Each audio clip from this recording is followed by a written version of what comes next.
Yes, okay, I'm actually back, and this is the third segment, and this will be the last for this episode as well. And there's some news I haven't covered yet, and there's one that says that this is what happens when a kid leaves the traditional education. And yes, I'm not actually really going to get in too much about it, but you can actually go on Ecolivy and you'll find that on the blog as well. And there's 2 YouTube videos on that article as well, and it's probably worth watching as well. And there's a person saying about why school do kill creativity. You can look that on YouTube as well. And also now we're actually going to talk about New Zealand's #1 in the world for lost economical growth due to inequality. And I saw I don't have the article that I had copied onto Word as well because I don't have this connected to the internet for the moment, because I'm actually in my own bedroom right now. And so I don't want to get fried from Wi-Fi, because you know that's not actually good for you. I actually have been through all that as well. I had came off Wi-Fi, and so I went back on it for a little while, and man, the fix for using Wi-Fi a lot is not that comforting at all. So let's just get to it right now. And this is from Phobe's 12 reasons why New Zealand's economical bubble will end in disaster. That's probably a bit of bad news, people here in New Zealand, because the economical bubble will go with a bang. Yep, bang, bang, bang. And here goes the New Zealand economy. And let's have a look at it. The interest rate has been at the all low for almost half a decade. Wow. And this article was from April 17th, 2024, in which I had actually covered it on September the 14th. And yes, you can see that it's been low since probably 2009, probably even when the recession has started in 2008. And yes, it's been under 4%. Wow. And how long they can keep their interest rates low. Well, let's move on to the next one. The property price had doubled since 2004. Well, you can know that in Auckland here in New Zealand, the cost of living in Auckland is probably higher than New York. And wish I had believed, but don't just believe me, people. Find it out for yourself.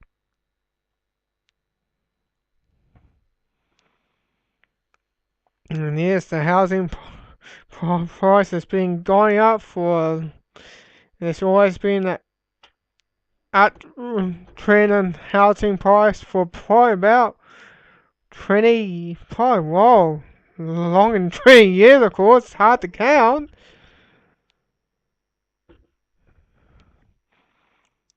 And let's go to the next one then. New Zealand had the world's third overvalued property market. But the doubling of the New Zealand house price in the past decade far surpassed the household income and rent growth, making this country property market the third most overvalued in the world. New Zealand home price to rent ratio is 77% above its historic average. Its house price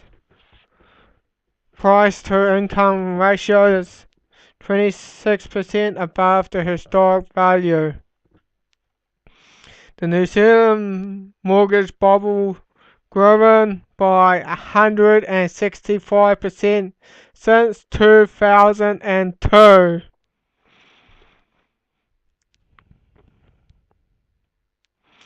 And the New Zealand housing bubble has driven by the mortgage bubble that grew from approximately New Zealand $70 billion in 2002 to 186 billion in 2013. And nearly half of the mortgage has a floating interest rate. And there's the graph there as well. Look at that. Floating above 60%. You can actually find this on ecoliberablog.wordpress as well. And you can type in 12 reasons why New Zealand economical bubble will end in disaster.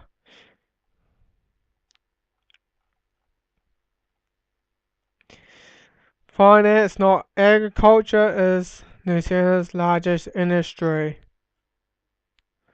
So New Zealand's agriculture, it's not the New Zealand's largest industry, it's probably tourism. And the New Zealand are exposed to the Australia bubble.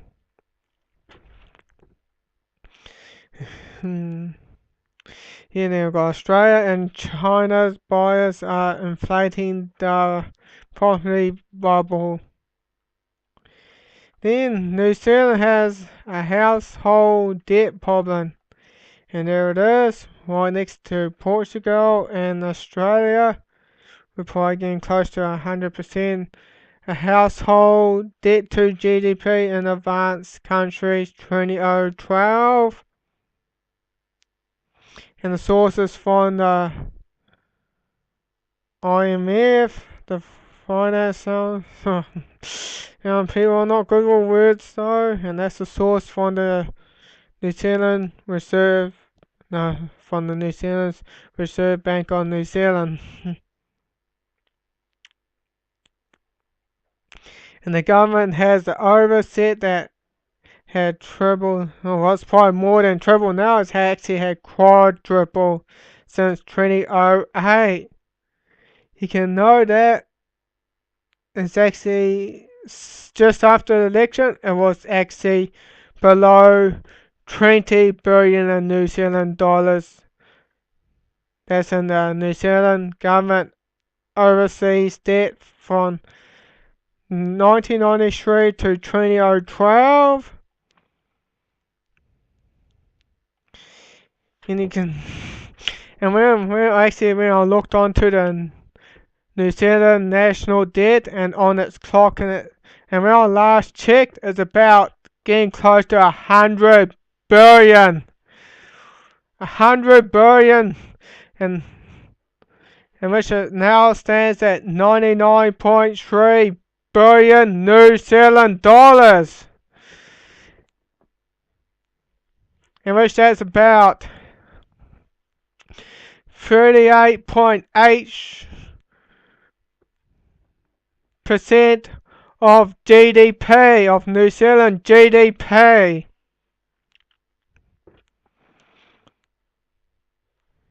So am I shouting, but it's just, it has pretty much more than quadrupled since John Key had gone to office.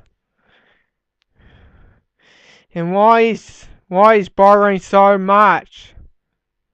Look like he's probably trying to bankrupt New Zealand or something. If that's really the case, we should always have our eyes peeled and always know what our governments are doing. And why you're borrowing all that money, is that necessarily? Is that really necessarily?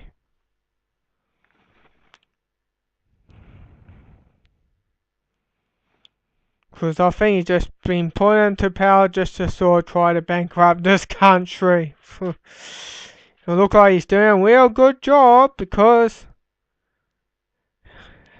our national debt here in New Zealand, I think it was less than 10% before he was in office. So it has actually, our national debt here in New Zealand has more than quadrupled since he got into office. And today's debt is getting close to 100 billion New Zealand dollars. Crying out loud. Man, I'm ranting. Boy, this is just serious though. I mean, we should always be concerned what our government's doing though. Why he needs to borrow more. Oh, let's move on to the next one. The New Zealand dollar is overvalued. And that was in the old statistics as well. But the New Zealand dollar against the US has actually dropped now. I think it's actually about 73 cents in US to our dollar. Although the US dollars has been devaluing quite a bit as well. And to know that, I'll actually and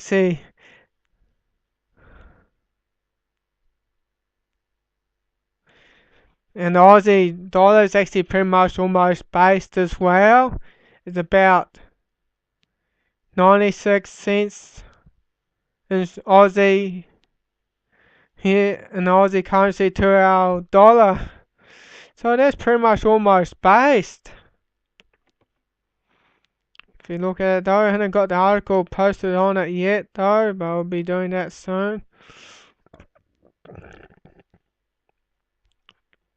Yeah, I just got just less than 2 minutes, so let's just get to my closing right now.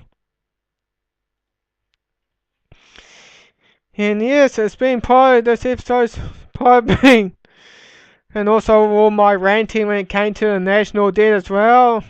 Just feel like I want to keep on ranting as well. It's just cause it has quadrupled since John Key got into office. And it's about to soon surpass the 100 billion mark in New Zealand dollars. And probably in US it will be in the 70. It'll be about 72 billion in US dollars.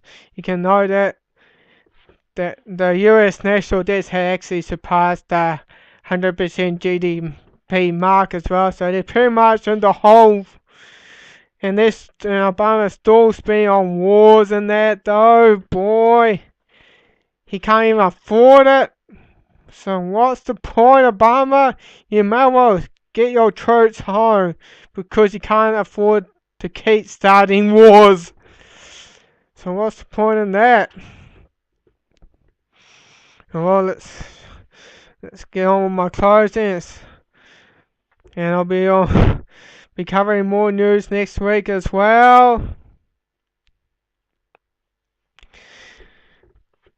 And feel free to subscribe and to go and visit ecoliveryblog.wordpress.com. You can comment or send me a message if you want to share articles to me as well. Oh, that's the end of my time's out now. Well, it's Matthew RL. I'll see you on the next episode.